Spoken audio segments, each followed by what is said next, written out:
Welcome back, everybody, for another deep dive. This time, we are taking a look at A Complete Philosophy of Life by Premjit Sirohi. Ambitious title. It is an ambitious title. It is, and he tries to deliver on that. Yeah, well, we're going to find out. And I think he does a pretty good job actually tackling some big questions about happiness and the self and even how our society is structured. Okay, so like the human condition. Yeah. Big stuff. Simply, the human meaning of life. What is it all about? And really, what's interesting is how he combines philosophy and science to really understand the human condition and explore how we can create a society where happiness is the norm, not the exception. So you're telling me this book is like a roadmap? Yeah, in a way. To a happier world. Yeah. I am intrigued. Where do we even begin? Well, he starts with this idea of the 4 states of self. 4 states of self. 4 states of self, Good. based on an ancient Indian text. Right. And he believes that understanding these states, which are waking, dreaming, deep sleep, and a 4th state called Turiya, can unlock profound self-awareness. Okay, hold on. So 4 states of self. Is this like, I woke up, Yeah. I'm grumpy, I drank coffee, now I'm happy? Not quite. Think of it more like levels of consciousness. Okay. Have you ever had that feeling of like complete mental stillness, like after a deep meditation or something? Yeah. It's kind of a glimpse of Turiya. It's a state beyond the everyday hustle and bustle of our minds. Okay, so why should I care about these different states? Well, because What's the takeaway for me? understanding these states helps you see that you are not just your thoughts or emotions. Okay. You're something much bigger. And that awareness can lead to greater inner peace and happiness. That makes sense. All right, so how does this connect to like happiness being the ultimate goal? Well, he argues that everything we do, Okay. from our daily choices to our biggest life decisions, is ultimately driven by the pursuit of happiness. Okay. It's the underlying force behind all human action. So like instead of judging ourselves for wanting things, we should see those desires as part of this natural drive for happiness. Exactly. That's kind of a refreshing perspective. And he believes that knowledge plays a key role in achieving lasting happiness. Oh, okay. Think about life before we discovered fire Right. was much more difficult. Yeah, for sure. Knowledge literally brought light and warmth into our lives, Right. making us happier and safer. So learning isn't just about accumulating facts. Well, It's a pathway to a better life. yeah, a pathway to a better life. I like where this is going. Yeah. But let's be honest, sometimes it feels like the systems that we live in actually prevent us from being happy. Yeah.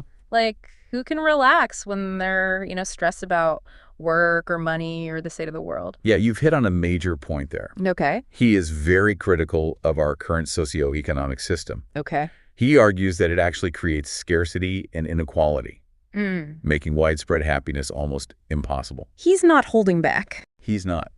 Does he offer any solutions?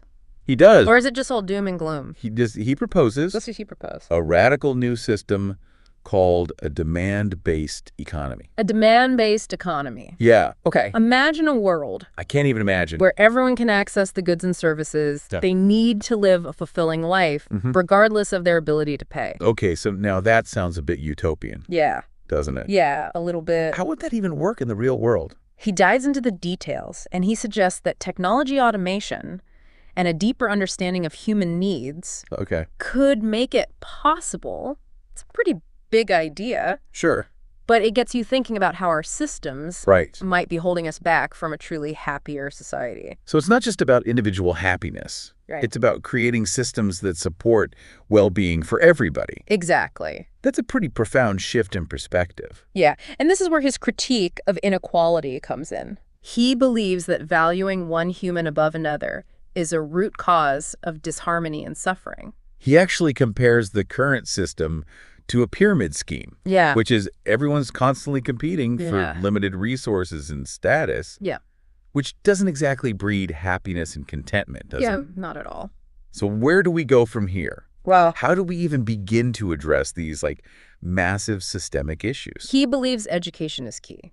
Okay. He argues that schools should teach us not just facts and figures, Yeah. but also how to understand our own minds, Okay. how to cultivate inner peace, and become aware of those 4 states of self we talked about earlier. Whoa, imagine if schools taught us like emotional intelligence and self-awareness alongside math and history. Yeah. What kind of adults would we all become? Yeah, it's really exciting to think about the possibilities. Yeah. And he doesn't shy away from challenging some commonly held spiritual beliefs that might be holding us back. All right, this is where things get juicy. What beliefs is he challenging?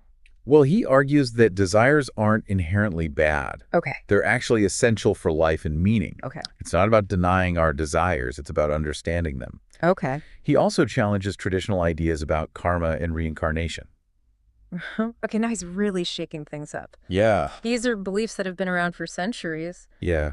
What is his take on them? Well, he encourages us to approach these concepts with a critical mind.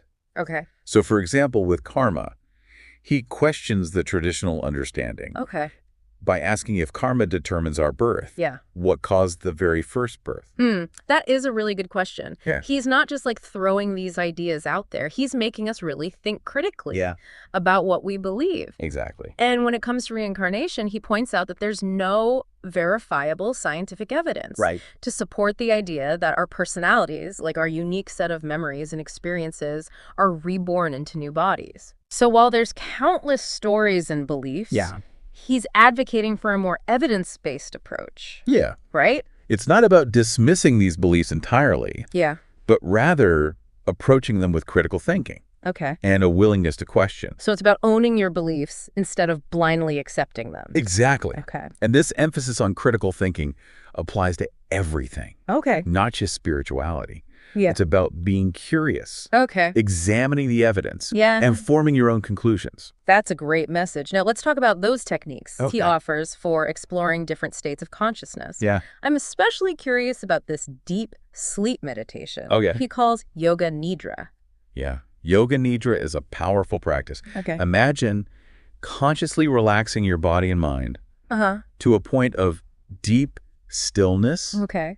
And in that state, you can access intuitive knowledge and insights that are usually hidden beneath the surface of our busy minds. It sounds amazing, but also kind of intimidating. Yeah. I've always struggled with meditation. Yeah. Is it really possible to quiet the mind like that? Well, he provides a really detailed guided meditation in the book. Okay. Which can be really helpful. Okay. And remember, it's a practice. Yeah. It takes time and patience to cultivate that level of inner stillness. Okay. So I'm definitely willing to give it a try. He also talks about like observing bodily sensations and emotions to gain self-knowledge, right? Yeah, paying attention to those subtle cues from your body can reveal a lot about your inner state. Okay. You know, notice that tension in your shoulders when you're stressed or that feeling of lightness when you're truly happy. Right. It's all valuable information. So we can learn a lot just by tuning into our physical and emotional experiences.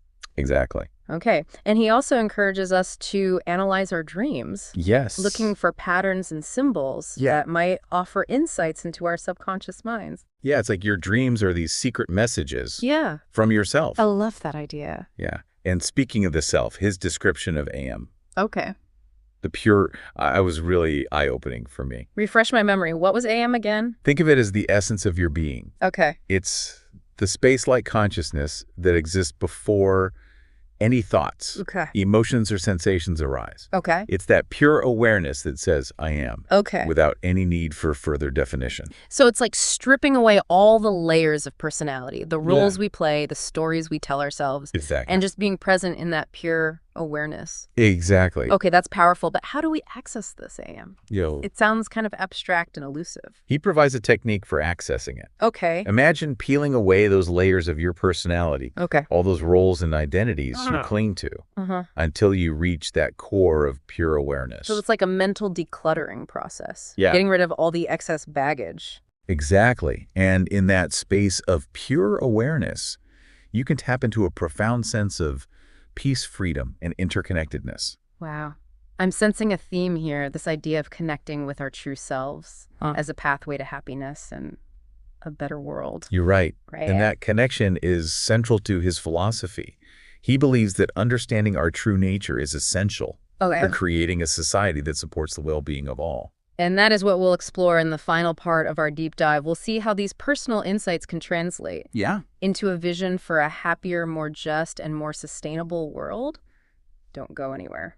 Welcome back. Last time we started unpacking Premjit Srohi's A Complete Philosophy of Life. The big one. It's dense. It is. But we talked about the 4 states of self, the drive for happiness. Right. And even his vision for a demand-based economy. Yeah, that's a big one. Yeah. But he also challenges some pretty fundamental spiritual beliefs, right? Absolutely. He really encourages his readers to think critically about some, long-held ideas. Particularly around desire, karma, and reincarnation. Okay, let's dive into that. He says that desires aren't bad.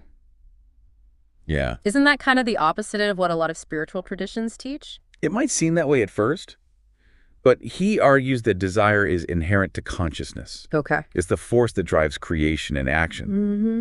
Without desire, there's no movement, no evolution, no progress. So instead of trying to eliminate desire, we should understand it. Yeah. And harness its power.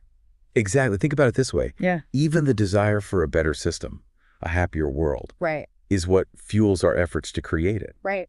Without that initial spark of wanting something different, nothing would change. That makes a lot of sense. So he's not saying go wild with your every whim, right, but rather understand the energy behind your desires. Exactly. And this ties into his concept of the primal consciousness, or Samashti Chaitana. Okay. Which he believes initiated the entire process of creation, driven by the desire for happiness. So desire is like a cosmic force. What about his critique of karma? That's a pretty central concept in a lot of Eastern philosophies. Yeah, he approaches karma from a very logical perspective. Okay. Questioning the traditional linear understanding. Okay. If our current life is shaped by past actions. Right. What about that very first life? Where did that karma originate? Whoa, that's a real head scratcher.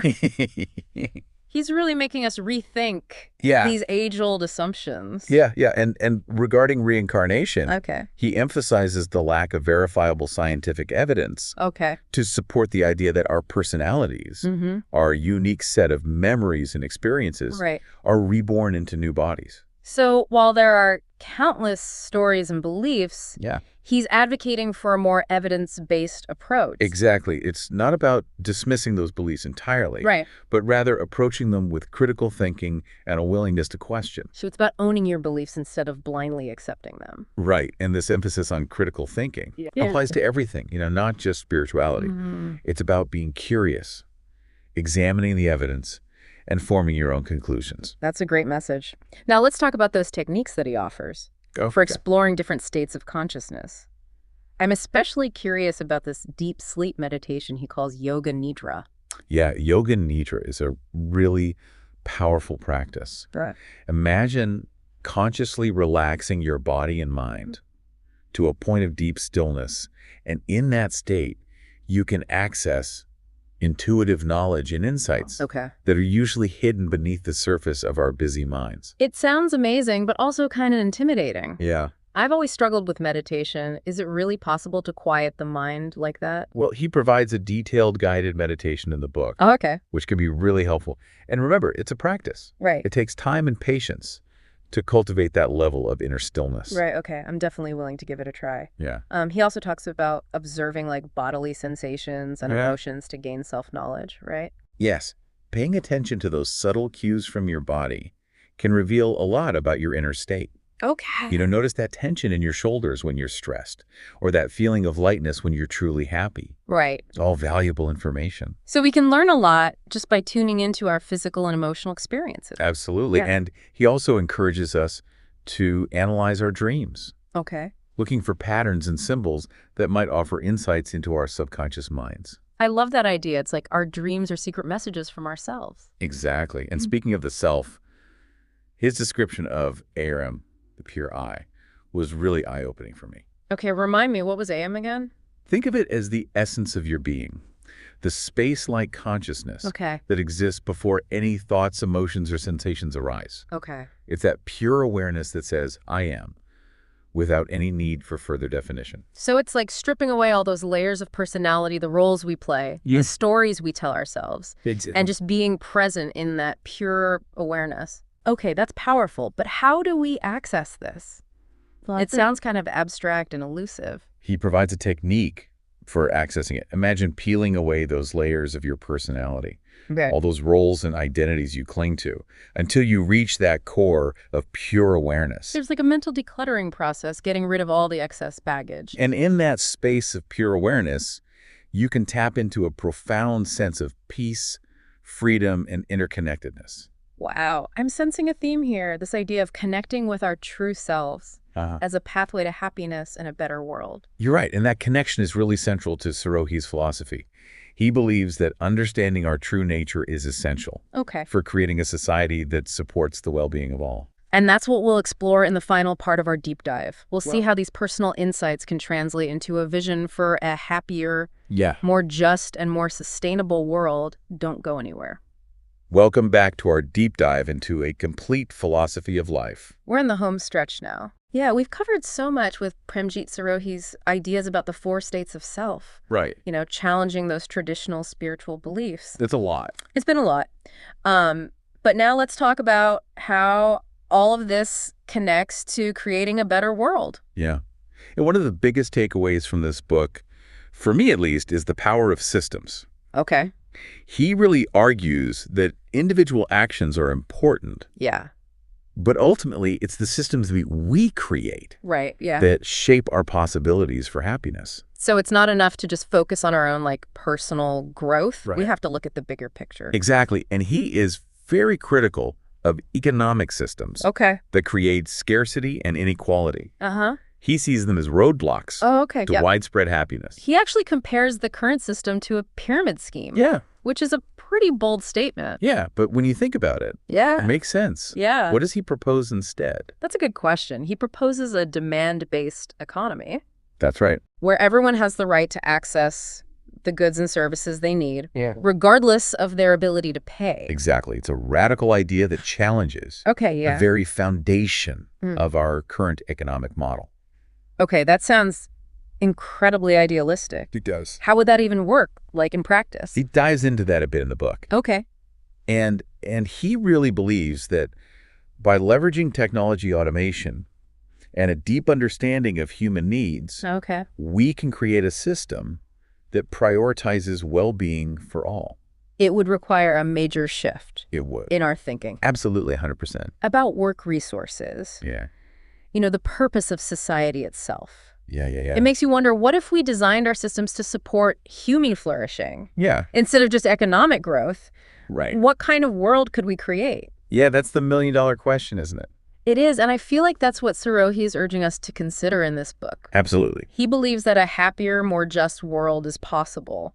But it requires us to challenge the status quo and rethink our assumptions. 100%. So it's not just about tweaking the existing system. Right. It's about a fundamental redesign. Yeah, tear it down, start over. Wow. And this is where the connection to individual growth, I think, is so important. Okay. He believes that creating a better world starts with individuals waking up to their own true nature. And potential. So it's like that saying, be the change you wish to see. Exactly. Be the change. Yeah. It's about cultivating self-awareness, compassion, and the courage to challenge systems that don't serve humanity's best interests. Sirohi has given us a lot to think about in this book. What stands out to you as the most important message? I think the biggest thing is that happiness is a direction, not a destination. Okay. It's something we cultivate through our choices, our actions, the systems that we create. I love that it reminds us that we're all part of this ongoing journey of creating a better world. 100%.